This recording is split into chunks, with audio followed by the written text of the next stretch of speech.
Call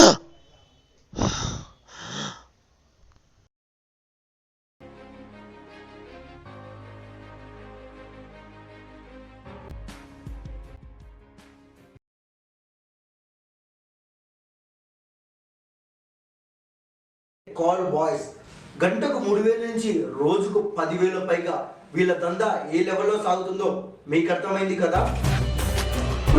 ఇప్పుడు call boys అంటే ఏంటంటే, ఇప్పుడు ప్రతి గల్లీలో విన్నా ఎక్కడ విన్నా ఈ కాల్ బాయ్స్ అంటే అసలు ఏంటో మీకు చెప్పగలరా? కాల్ బాయ్స్ అంటే ఏం లేదంటే ఒకప్పుడు కాల్ గర్ల్స్ ఉండేవారు కదా ఆన్లైన్లో, సేమ్ అలాగే ఇప్పుడు రివర్స్ అయిపోయింది అన్నమాట. ఏంటంటే ఇప్పుడు అమ్మాయిలే కాల్ చేసి ఆన్లైన్లో అబ్బాయిలను బుక్ చేసుకుంటారు.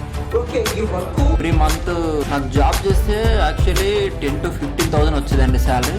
కానీ నాకు దీంట్లో వచ్చేసి 1 hourకే 3,000 వస్తుంది. అప్పుడప్పుడు 1 dayలో 10,000 కూడా వస్తుంది. ఫైనాన్షియల్ ప్రాబ్లం వల్ల